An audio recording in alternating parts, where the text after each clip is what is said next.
Productivity can be a deceiving thing. It is the prime producer of net gains, lean, efficient teams, and fist bumps between men. Productivity can take many forms, from multitasking so that your employer gets the benefit of paying one person for the work of three, to low-wage factory workers, mostly children after the Civil War, continuing to toil in unsafe conditions for decades. But going with the whole productivity is good thing for a moment, who is it that actually assigns a particular action or a perceived lack of action the banner label of productive? Let's say you stop hammering away at your keyboard to think about the next best operational move for a moment. Someone passes by and they don't think you're being very productive right now, even if your stopping to think is going to improve efficiency for yourself and others. Meanwhile, your CEO, who's halfway through a mountain climb, is, as usual, not thinking about best business practices at all, and he's simply climbing up a big rock, but his status alone implies productivity. Important man climbs thing. If it were you doing the climbing, would it be the same, or would it be a vacation, a hobby? The perspective shift of others, and in truth yourself, takes the same task and can make the difference between something feeling productive or not. But if it were you up on that mountain, let's say you got lost up there, fearing for your life, thinking no one will find you, so you huddle in a cave trying to keep warm, now doing literally absolutely nothing at all. Who would accuse you of not being productive? Maybe you're the one thinking, I'm not doing anything to save myself at all right now, so I'm not being efficient. So after an hour of wandering the mountain, you find the body of another climber who got lost up there and froze to death. Is your first thought, guess he wasn't productive? Maybe, but probably not.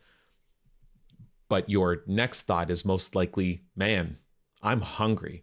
So sure, you eat him. Again, perspective. Sure, people can judge you, but when one of those people are dead and frozen with you on this mountain with their bodily meat preserved so they can serve as a snack to keep you going, someone hears this and goes, you were so productive up there when you got lost and ate that guy.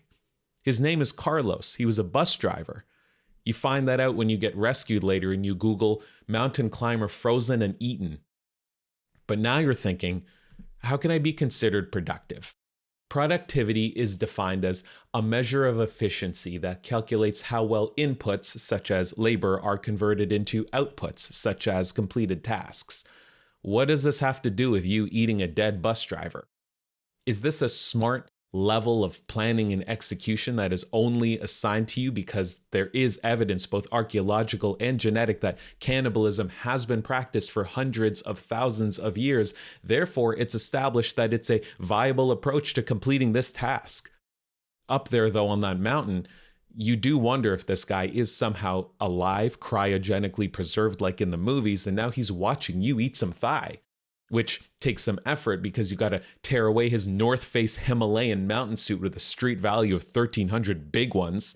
You reach in your bag and you grab that Tabasco that you bring with you everywhere. You pour it on this seemingly dead guy's frozen thighs and you start chomping away thinking, now this is productive. But if you're the only one to benefit from your labor, does it still feel the same as if you brought this dead guy back to the office and everyone had a bite of Carlos? Now they can tell you how well you did getting results for them. Is anyone even giving you credit for this North Face Himalayan mountain suit that you now own? But be honest with yourself.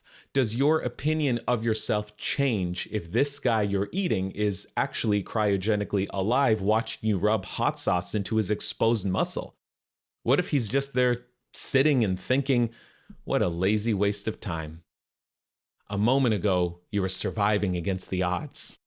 Now you're just being observed, eating a bus driver. Let's use a more real-world example. Let's say you and some close friends are robbing a bank. If you have jobs, criminal. Been recently laid off, productive. Let's say you're the bruiser in charge of crowd control. So first, you force everyone to put their faces into the ground, and then you start banging a trash can up and down just so you can shock them into submission.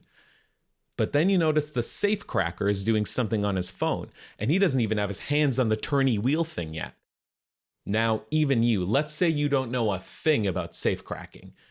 You're surely looking at him going, "You're looking this up now? I'm breaking a sweat on lookout, making dog noises to scare people and confuse them, and you're what, using Google? Chat GPT? And what about the getaway driver, just sitting there because you obviously can't leave yet? Surely you're thinking, I'm the most productive one here." And one of them on the ground glances up, sees you pacing, banging this trash can, getting tired now, and they might be thinking, they're not very prepared, are they?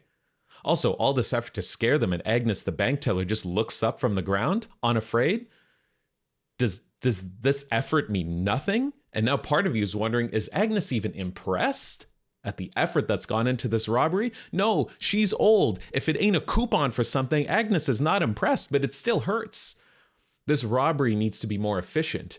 Your immediate thought is likely to go up to that safecracker and walk him through the scientific management principles of Frederick Winslow Taylor, who in 1912 pioneered many modern analyses of losses through inefficiency, even introducing concepts like best practices and benchmarking. Today we still use these, but we've renamed it sadness and workplace injuries. Is that safecracker lazy? Or are they avoiding repetitive stress on the wrist? He might be slow, increasing the risk that none of you are leaving this bank alive, but maybe he'll still be slowly cracking safes when you all need Monday off. Judging yourself because of the actions other people may or may not think you're doing only adds a level of disappointment or satisfaction in them that does nothing to benefit you. So only you can be in charge of your fulfillment.